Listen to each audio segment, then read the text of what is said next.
आज हम देखेंगे द भारतीय साक्ष्य अधिनियम 2023। इसने रिप्लेस किया है इंडियन एविडेंस एक्ट 1872 को, यानी इंडियन एविडेंस एक्ट 1872 की जगह पर ये नया कानून बना है एविडेंस के लिए 2023। इसमें हम किस बारे में पढ़ेंगे? इसमें हम पढ़ेंगे कि कौन कौन सी चीज़ एविडेंस मानी जाएगी, कौन कौन सा फैक्ट केस के लिए रिलेवेंट होगा, किसी केस में विटनेस कौन कौन हो सकता है, किसी भी केस को प्रूव करने का सही तरीका क्या होगा। मतलब बेसिकली एविडेंस, किसी भी केस में एविडेंस को प्रूव करने का रूल है इसमें। और आगे हम देखेंगे 47 ऑफ 2023, मतलब 2023 में जितने भी एक्ट पास हुए थे इसका नंबर 47 है, 47वां एक्ट है ये। अब हम देखेंगे ये वाला डेट, इसको डेट ऑफ इनेक्टमेंट कहते हैं। डेट ऑफ इनेक्टमेंट और डेट ऑफ इन्फोर्समेंट दोनों अलग अलग होता है। डेट ऑफ इनेक्टमेंट का मतलब है कि जब पार्लियामेंट किसी बिल को पास कर देती है और प्रेसिडेंट उसको असेंट दे देता है, मतलब उस बिल पे सिग्नेचर कर देता है, तो वो बिल कानून बन जाती है। उसी दिन को डेट ऑफ इनेक्टमेंट कहते हैं, 25 दिसंबर 2023। इसका प्रेसिडेंट के सिग्नेचर कर देने का मतलब, कानून बन जाने का मतलब ये नहीं है कि वो जनता पे लागू भी उसी दिन हो गया। जनता पे लागू होने का डेट अलग होता है, जिसको डेट ऑफ इन्फोर्समेंट कहते हैं। उस दिन कानून जनता पे लागू होता है और कोर्ट और पुलिस उसको फॉलो करने लगती है। तो यह है डेट ऑफ इनेक्टमेंट 25 दिसंबर 2023। और डेट ऑफ इन्फोर्समेंट हम सब जानते हैं कि जो भी नया कानून अभी क्रिमिनल लॉ में बना था वो 1 जुलाई 2024 से लागू हुआ था। तो डेट ऑफ इन्फोर्समेंट है 1 जुलाई 2024 और डेट ऑफ इनेक्टमेंट है भारतीय साक्ष्य अधिनियम का 25 दिसंबर 2023। इसको याद रखना ज़रूरी है, ये एग्ज़ाम में पूछे जाते हैं। अब हम यहाँ देखेंगे an act to consolidate.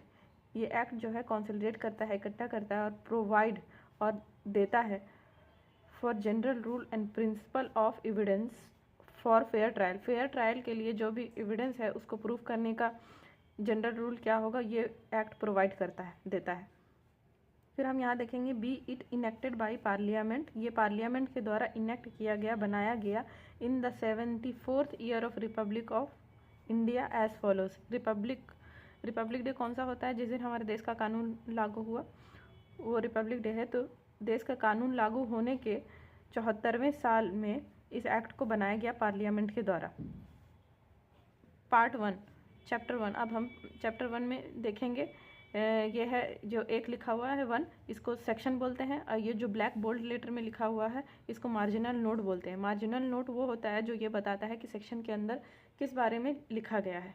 Sub section 1, इसको सेक्शन 1 का के अंदर जो 1 होता है उसको सब सेक्शन 1 कहते हैं। सब सेक्शन 1 में क्या लिखा हुआ कि दिस एक्ट में बी कॉल्ड द भारतीय साक्ष्य अधिनियम 2023। इस एक्ट को कहा जा सकता है भारतीय साक्ष्य अधिनियम। मतलब शॉर्ट टाइटल का मतलब होता है कि इस अधिनियम का नाम क्या है, क्या कह के इसको पुकारेंगे। तो शॉर्ट टाइटल इसका नाम है भारतीय साक्ष्य अधिनियम 2023। सेक्शन 1 के सब सेक्शन 2 में क्या लिखा हुआ है? It applies to all judicial proceeding. ये सारा जुडिशियल प्रोसीडिंग पे अप्लाई होगा। जुडिशियल प्रोसीडिंग क्या होता है? हमने इसका डिफिनेशन भारतीय नागरिक सुरक्षा संहिता में हमने जुडिशियल प्रोसीडिंग का डिफिनेशन देखा था। जनरली तो जुडिशियल प्रोसीडिंग ये होता है कि जितना भी लीगल प्रोसेस फॉलो किया जाता है ना बिफोर कोर्ट, ट्रायल के दौरान, तो वो सारा जुडिशियल प्रोसीडिंग ही होता है। मगर अकॉर्डिंग टू सेक्शन क्या लिखा हुआ था, जिस प्रोसीडिंग में evidence legally taken on oath लिया जाता है उसको जुडिशियल प्रोसीडिंग कहते हैं। तो यहाँ क्या लिखा हुआ है कि ये जो कानून है भारतीय साक्ष्य अधिनियम, ये अप्लाई होगा जितनी भी जुडिशियल प्रोसीडिंग है बिफोर द कोर्ट के सामने जितनी भी जुडिशियल प्रोसीडिंग होती है हर जगह ये लॉ अप्लाई होगा।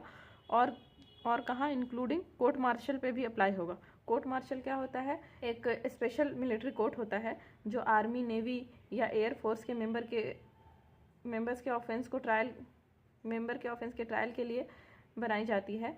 इस कोर्ट में जो है ना, कोर्ट मार्शल में मिलिट्री लॉ का रूल अप्लाई होता है। ये कोर्ट जो है मिलिट्री लॉ के रूल के अंदर आती है। फिर आगे क्या लिखा हुआ? But not to affidavit presented to any court और ऑफिसर। पर ये जो भारतीय साक्ष्य अधिनियम है ये एफिडेविट्स पे अप्लाई नहीं होगा। इसका प्रोविज़न, इसका रूल और कानून जो इसमें लिखा हुआ है वो एफिडेविट पे अप्लाई नहीं होगा। वो एफिडेविट जो कोर्ट या ऑफिसर के सामने प्रेजेंट किया जाता है। अब हम यहाँ देखेंगे कि एफिडेविट्स क्या होता है। एफिडेविट्स का डेफिनेशन देखेंगे। तो एफिडेविट क्या होता है? एफिडेविट समझिए कि एक रिटन स्टेटमेंट होता है किसी पर्सन के द्वारा ऑन ओथ और विथ सिग्नेचर। उस पर्सन का सिग्नेचर होता है और वो ओथ पे किसी रिटन स्टेटमेंट को कहता है। और उस पर्सन को जो है ना एफिडेविट में डेपोनेंट कहा जाता है। बेसिकली एफिडेविट जो क्या है, एक डॉक्यूमेंट है जिसमें कसम खा के सच बोला जाता है विद सिग्नेचर उस पर्सन के द्वारा किसी स्टेटमेंट के बारे में। और ना ही ये जो है भारतीय साक्ष्य अधिनियम एफिडेविट पे अप्लाई होता है और not to proceeding before an arbitrator. और आर्बिट्रेटर के सामने जो प्रोसीडिंग होता है उस पर भी भारतीय साक्ष्य अधिनियम अप्लाई नहीं होगा। तो हमको यहाँ पे याद रखना है एफिडेविट और आर्बिट्रेटर के सामने जो प्रोसीडिंग होती है उस पर ये अप्लाई नहीं होता है। बाकी सारे जुडिशियल प्रोसीडिंग और कोर्ट मार्शल पे भी अप्लाई होता है। यहाँ ये बातें याद रखनी है। अब यहाँ हम आर्बिट्रेटर को भी देखेंगे कि प्रोसीडिंग बिफोर आर्बिट्रेटर क्या है। देखिए, आर्बिट्रेटर जो होता है ना, एक न्यूट्रल और इंडिपेंडेंट पर्सन होता है जिसको अपॉइंट किया जाता है पार्टी के द्वारा भी। पार्टी भी इंडिपेंडेंटली चुन सकती है और कोर्ट के द्वारा भी अपॉइंट किया जाता है इसको रिजॉल्व करने के लिए, किसी स्पेसिफिक डिस्प्यूट को रिजॉल्व करने के लिए। जब पार्टी एग्री होती है रिजॉल्व करने के लिए अपना डिस्प्यूट आउटसाइड द कोर्ट, इस अवॉइड करने के लिए complicated procedure of regular trial का जो कॉम्प्लिकेटेड प्रोसीजर है ना, उसको अवॉइड करने के लिए पार्टी एग्री हो जाती है कि रिजॉल्व कर लेंगे डिस्प्यूट आउटसाइड द कोर्ट। फिर कोर्ट अपॉइंट करती है किसी न्यूट्रल पर्सन को रिजॉल्व करने के लिए। इसमें जो है ना, आर्बिट्रेटर के पास पावर नहीं होता ओथ पे एविडेंस लेने का और एग्जामिन करने का विटनेस, इसलिए जो है इसका प्रोसेस फास्ट होता है जुडिशियल प्रोसीडिंग से। और इसमें जो फैसला लिया जाता है ना, उसको अवार्ड कहते हैं, जजमेंट नहीं कहते हैं। अब हम यहाँ सबसेक्शन 3 में देखेंगे कि it shell come into force, जिस दिन ये जनता पे लागू हुआ और कोर्ट या पुलिस के द्वारा इसको फॉलो किया जाने लगा इस कानून को, तो इसी को कम इनटू फोर्स कहते हैं। तो ये कम इनटू फोर्स कब होगा? जब सेंट्रल गवर्नमेंट की मर्जी है। मे कानून में हम लोगों ने पढ़ा था, और मे और शैल का अलग अलग मीनिंग होता है। मे का मतलब कि ये मैंडेटरी नहीं है, discretion of the central government है, जब चाहे वो लागू कर सकती है बाई नोटिफिकेशन के द्वारा इन ऑफिशियल गैजेट। ऑफिशियल गैजेट का मतलब है सरकार की ऑफिशियल पत्रिका, मतलब सरकार की ऑफिशियल न्यूज़पेपर जिसमें जो है ना सभी कानून, नोटिस और ऑर्डर पब्लिश होती है गवर्नमेंट की। अब हम सब सेक्शन 2 में देखेंगे, सेक्शन 2 में देखेंगे डिफिनेशन का। सब सेक्शन 1 में क्या लिखा हुआ है कि इन दिस अधिनियम, इस अधिनियम के अंदर unless the context otherwise required, जब तक कि किसी और संदर्भ में बात नहीं किया गया हो तब तक हम वही डिफिनेशन समझेंगे जो नीचे दिया गया है।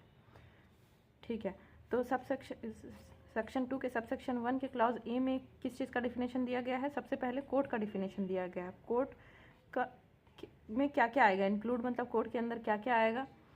कोर्ट इंक्लूड करती है क्या? ऑल जज, जितने भी जज है और मजिस्ट्रेट है सभी कोर्ट के डिफिनेशन के अंदर आएंगे। एंड ऑल पर्सन, और जितने भी पर्सन है एक्सेप्ट आर्बिट्रेटर को छोड़ के, क्योंकि आर्बिट्रेटर पे ये लॉ अप्लाई ही नहीं होता। All person legally authorise to take evidence, और जितने भी पर्सन हैं जिनको लीगली कानूनी तौर पे ऑथराइज मतलब अधिकार दिया गया है एविडेंस लेने का, वो सब कोर्ट के डिफिनेशन में आएंगे। ठीक है, और अब हम क्लॉज बी में देखेंगे कंक्लूसिव प्रूफ का डिफिनेशन का क्या है? मतलब कंक्लूसिव प्रूफ का मतलब when one fact is declare, जब किसी फैक्ट को डिक्लेयर किया जाता है, घोषित किया जाता है बाय दिस अधिनियम, इस अधिनियम के द्वारा, to be conclusive proof of other, दूसरे के लिए किसी दूसरे फैक्ट का ये कंक्लूसिव प्रूफ अगर किसी फैक्ट को डिक्लेयर किया जाता है तो द कोर्ट जो है मैंडेटरी है, कोर्ट के लिए कंपलसरी है। The court shall on the proof of one fact, जो कोर्ट है वो वन फैक्ट के प्रूफ पर regard the other as proof, दूसरे फैक्ट को मानेगी कि प्रूव है। कोर्ट जो है किसी एक फैक्ट के प्रूव होने पर दूसरे को भी प्रूव मानेगी। एंड शैल नॉट अलाउ, और अलाउ नहीं करेगी एविडेंस टू बी गिवन, कि एविडेंस दिया जाए for the purpose of disproving it, और एविडेंस दिया जाए उस फैक्ट को डिसप्रूव करने के लिए एविडेंस दिया जाए, ये अलाउ नहीं करेगी। क्लॉज सी में क्या कह रहा है? डिसप्रूव्ड का डिफिनेशन दे रहा है। In relation to a fact, किसी फैक्ट के संबंध में डिसप्रूव का क्या मतलब होगा? Means when after considering the matter before it, court के सामने जो मैटर है उस पर विचार करने के बाद द कोर्ट इधर believe that it does not exist, court या तो ये बिलीव करेगी कि ये फैक्ट जो है एग्जिस्ट नहीं करता, इसका कोई अस्तित्व नहीं है, और या तो ये कंसीडर करेगी या ये विचार करेगी इट्स नॉन एग्जिस्टेंस, इसका जो अस्तित्व ना होना है, इसकी संभावना है कि ये फैक्ट अस्तित्व में नहीं है, इसकी संभावना है। And that a prudent man out, जैसा कि एक समझदार, प्रूडेंट का मतलब एक समझदार, सोच समझ का आदमी, जैसा सोचता है जैसा कि एक समझदार इंसान को सोचना चाहिए। Under the circumstances of the particular case, किसी पार्टिकुलर केस की परिस्थिति के अनुसार जैसा कि एक समझदार इंसान को सोचना चाहिए वैसा ही कोर्ट सोचेगा। टू और मतलब to act upon the supposition that it does not exist, और उस फैक्ट के एग्जिस्ट होने का मानकर उसके हिसाब से काम करेगा। डी में क्या है, डॉक्यूमेंट्स का डिफिनेशन दिया हुआ। डॉक्यूमेंट्स मीन्स क्या होगा, एनी मैटर, कोई भी मैटर जो है एक्सप्रेस किया गया है, व्यक्त किया गया है, डिस्क्राइब किया गया है या अदरवाइज किसी भी तरह से रिकॉर्ड किया गया है किसी मैटर को, अपॉन एनी सब्सटेंस, किसी भी सब्सटेंस पे, किसी भी चीज़ पे, बाय मीन्स ऑफ लेटर के द्वारा या फिगर बना के या मार्क बना के और एनी अदर मीन्स या किसी और तरीके से किसी भी मैटर को रिकॉर्ड किया गया है, डिस्क्राइब किया गया है किसी चीज़ पर, और by more than one of those means, या लेटर भी बना दिया, फिगर भी बना दिया, मार्क्स भी बना करके किसी चीज़ को व्यक्त किया गया है किसी चीज़ पर, इंटेंडेड टू बी यूज, इस इरादे से कि उसका यूज़ किया जाए, और विच मे बी यूज, या फिर पता है कि वो यूज़ किया जा सकता है for the purpose of recording that matter, उस मैटर को रिकॉर्ड करने के पर्पस से कि कहीं पर डिस्क्राइब किया गया है। एंड इन डॉक्यूमेंट्स में क्या क्या इंक्लूड होगा, इलेक्ट्रॉनिक भी और डिजिटल रिकॉर्ड भी। अगर इलेक्ट्रॉनिक तरीके का यूज़ करके या डिजिटल तरीके से किसी चीज़ को, किसी मैटर को रिकॉर्ड किया गया है तो वो भी डॉक्यूमेंट के डिफिनेशन में आएगा। एग्जाम में डॉक्यूमेंट्स में मैंने यही क्वेश्चन देखा है कि लेटर, फिगर और मार्क्स के जरिए डॉक्यूमेंट पर डिस्क्राइब किया जाता है। इलस्ट्रेशंस मतलब एग्जाम्पल। देखिए एग्जाम्पल में क्या आएगा, ए राइटिंग इन अ डॉक्यूमेंट्स, कुछ भी चीज़ अगर राइटिंग में लिखा गया है तो वो डॉक्यूमेंट्स के डिफिनेशन में आएगा। दूसरे में क्या है, वर्ड, कोई भी वर्ड जो प्रिंटेड है। वर्ड प्रिंटेड का मतलब कोई भी चीज़ अगर प्रिंट करके लिखी गई है, जैसे लेटर, बुक, न्यूज़पेपर। और लिथोग्राफ्ट क्या होता है, एक प्रिंटिंग टेक्निक होती है जिसमें है ना इमेज या टेक्स्ट को स्टोन पे, पहले मेटल पे बनाई जाती है और उसे फिर इंक से पेपर पे या क्लॉथ पे ट्रांसफ़र किया जाता है। कोई डिज़ाइन को पत्थर पे बना के लिख के फिर उसको इंक में डुबा के पेपर पे या क्लॉथ पे लगाया जाता है, उस टेक्निक को जो है ना लिथोग्राफ कहते हैं। और फिर यहाँ पे क्या है, फोटोग्राफ के ज़रिए, फोटोग्राफ जो है कोई, तो ये तो हम जानते ही हैं, सारा जो है डॉक्यूमेंट्स है। अगर किसी चीज़ को प्रिंट करके लिथोग्राफ के जरिए, फोटोग्राफ के जरिए किसी मैटर को रिकॉर्ड किया गया है ना, तो वो डिफिनेशन के, ये डॉक्यूमेंट के डिफिनेशन के अंदर आएगा और वो कोर्ट में वैलिड है एज अ एविडेंस। कोई मैप या प्लान, दोनों, मैप तो हम जानते ही है नक्शा, और प्लान का मतलब कि किसी स्ट्रक्चर या डिज़ाइन कोई बना हो तो प्लान है। और एनी इंस्क्रिप्शन का मतलब कि कुछ इनग्रेव्ड, कुरेद के जो टेक्स्ट बनाते हैं, जो परमानेंट होता है किसी स्टोन पे, मेटल पे, वुड पे या वॉलपेपर पे। हम देखेंगे कि वॉल पे, दीवार पे बहुत सारा प्रिंट बना हुआ है, कुछ लैंग्वेज लिखी हुई। जो 5 में क्या है, caricature in a document is a document. Caricature क्या होता है, कैरिकेचर मतलब कि इंसान का फनी ड्राइंग जो बनाते हैं ना, स्केच। कभी देखेंगे कि पॉलिटिशियन का पेपर में फनी ड्राइंग बनाया हुआ, तो किसी रियल इंसान का जो हम लोग बनाते हैं फनी ड्राइंग, तो उसको कैरिकेचर कहते हैं।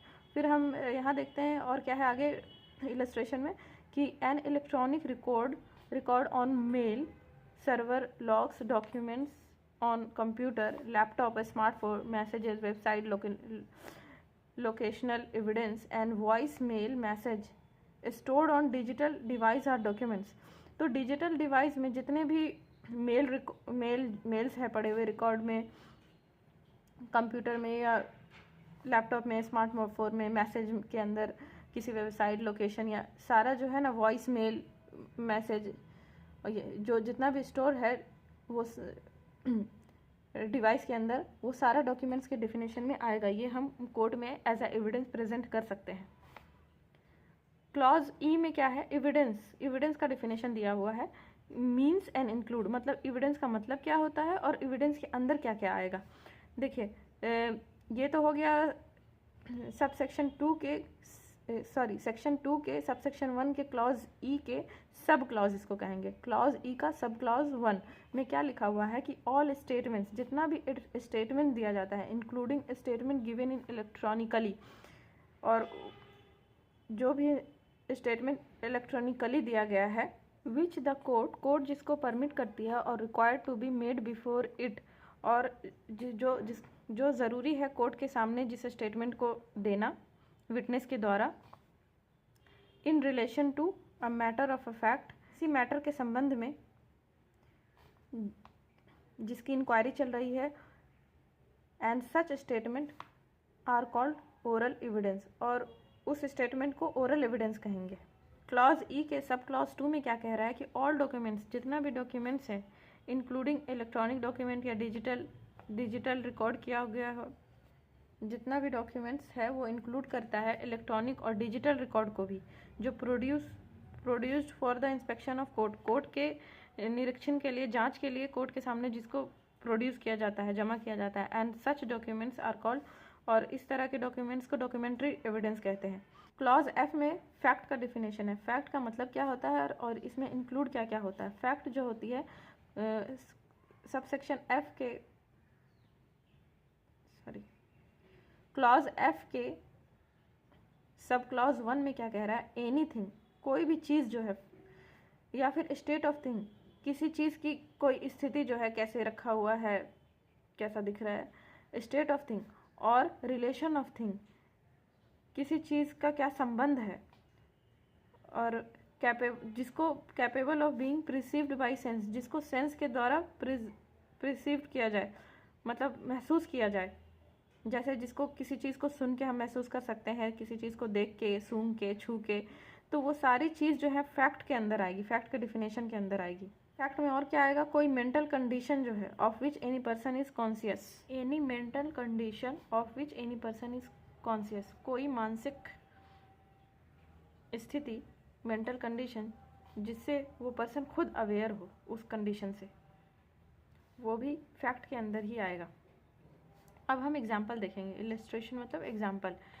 पहला एग्जाम्पल क्या है, that there are certain object, certain object है, कुछ चीज़ है जो arrange in a certain order, जो सर्टेन ऑर्डर में अरेंज की गई है, रखी गई है, इन अ सर्टेन, किसी सर्टेन प्लेस पे, तो ये एक फैक्ट है। ये भी देखेंगे कि ये capable of being perceived by sense है, किसी चीज़ को हम किस ऑर्डर में अरेंज किया हुआ हम छू के पता लगा सकते हैं ना, तो ये भी फैक्ट, इस तरह भी हम फैक्ट का डिफिनेशन देख सकते हैं। और दूसरा एग्जाम्पल क्या है, डैट अ पर्सन हर्ड, मतलब सकते हैं जिस चीज़ को जिसको हमने देखा है वो सब फैक्ट के डिफिनेशन में आएगा। डाटा पर्सन सर्टेन वर्ड को, अगर कोई पर्सन कुछ वर्ड कहता है तो ये भी एक फैक्ट है, किसी चीज़ का कहना, सुनना, छूना, ये सब फैक्ट के डिफिनेशन में आएगा।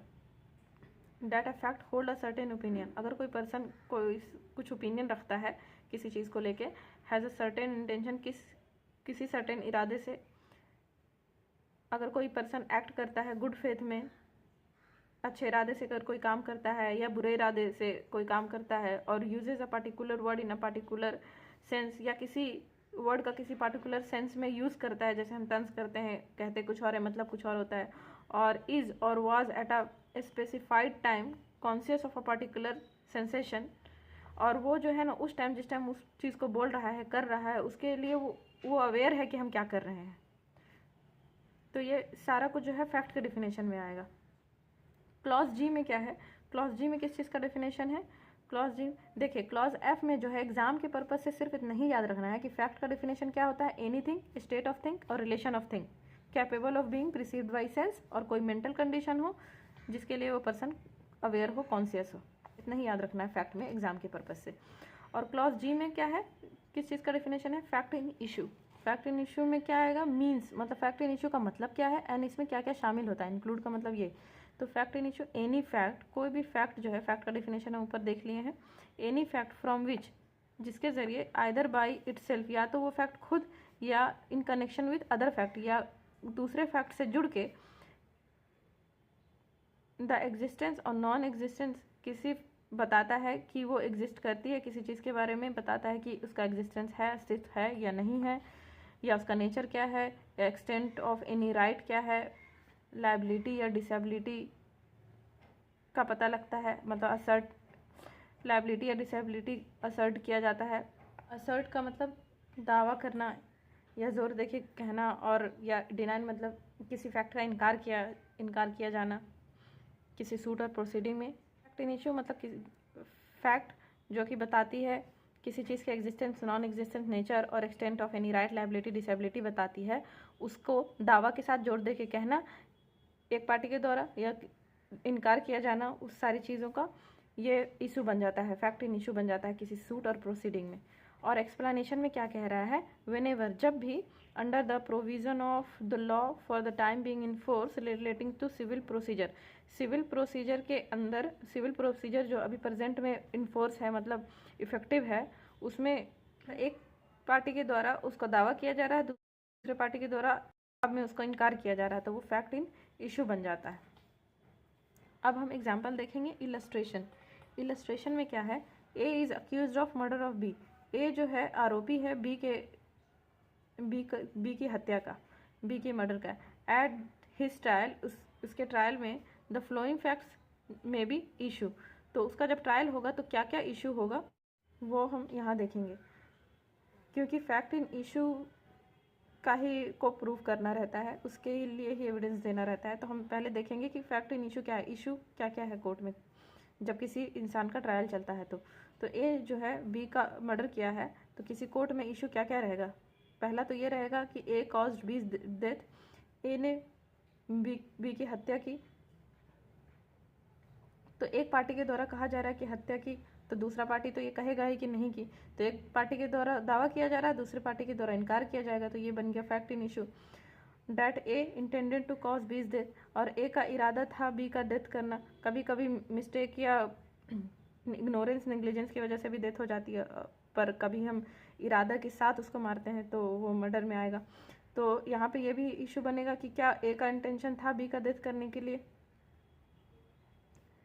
That A had received grave and sudden provocation from B, क्या A को B की तरफ से प्रोवोक किया गया था, उसका आया गया था इसके लिए।